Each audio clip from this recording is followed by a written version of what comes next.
రాసిలే అధ్యక్ష, బుక్ కూడా ఇదే ఉంది, బుక్ వారు రాసిందే అధ్యక్ష. ఆ రోజు కమిటీ వేసి ఈ బుక్ ఎవరెవరు కూర్చొని రాసింది అధ్యక్ష, దీంట్లో పేర్లు కూడా ఉంటాయి అధ్యక్ష. ఉంటుంది ఉంటుంది, పేరు ఉంటుంది. వాళ్ళు ఈ కమిటీలో ఎవరున్నారో కూడా ఇందులో పేర్లు ఉంటాయి అధ్యక్ష. అందులో మిత్రుడు వివేకానంద వీళ్ళందరూ కూడా సభ్యులే అధ్యక్ష. మేమేం అడుగుతాడో నడుస్తలేము, ఆయన అడుగుల్లో నడుస్తాం, మడుగులో పడతాం.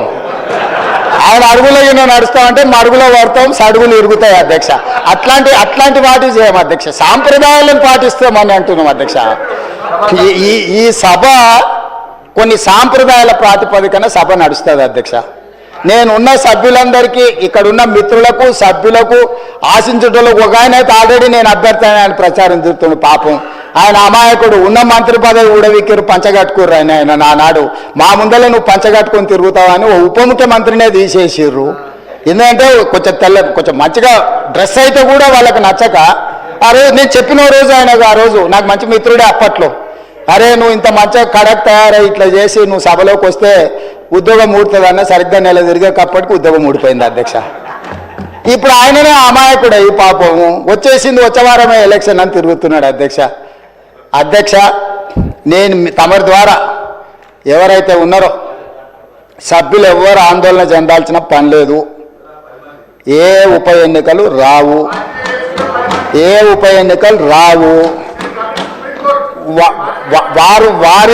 ఉప ఎన్నికలు వారు కోరుకున్నా రావు. ఎందుకంటే ఒకవేళ వారు ఇటొచ్చినా ఎటొచ్చినా ఏ ఉప ఎన్నికలు రావు. అక్కడ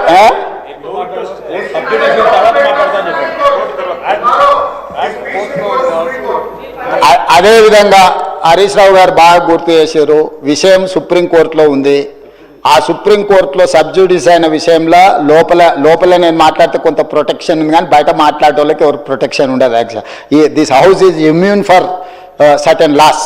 ఈ సభలో మనం కొన్ని విషయాలు ప్రస్తావించవచ్చు, సభకు రక్షణ ఉంది తమ నాయకత్వంలో. కానీ సభ బయట ఉప ఎన్నికలు వస్తాయి, అయిపోయింది, వచ్చే వారమే ఎన్నికలు, మల్లవారమే ఎన్నికలు, ఇదంతా ఉత్తదే అధ్యక్ష. అదేంది జరిగేది లేదు, పోయేది లేదు, ఎవరు ఆందోళన చెందాల్సిన పని లేదు.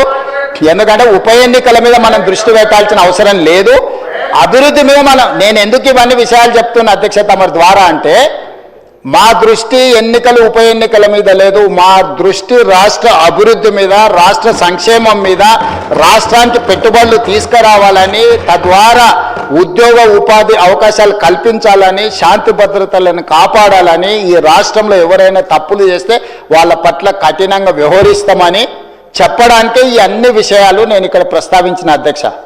అంతకుమించి వేరే విషయం లేదు. అందుకే ప్రతిపక్ష పార్టీకి నేను సూచన చేస్తున్నా, మీ పట్ల మాకేం ద్వేషం లేదు, మాకెందుకు ఉంటుంది, ప్రజలు మిమ్మల్ని శిక్షించిండ్రు. ఇప్పుడు మీరు ఒక బాధ్యతతో కూడుకున్న సలహాలు సూచనలు ఇవ్వండి, తప్పకుండా వాటిని అమలు చేస్తాము.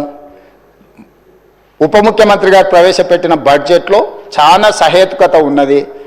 మిగతా విషయాలు, చట్టాలు, సాంప్రదాయాలు మా శ్రీధర్ బాబు గారు అనుభవజ్ఞులు, ఎప్పటికప్పుడు బుక్ చూపిస్తూనే ఉన్నాడు, విషయాలు చెప్తూనే ఉన్నాడు.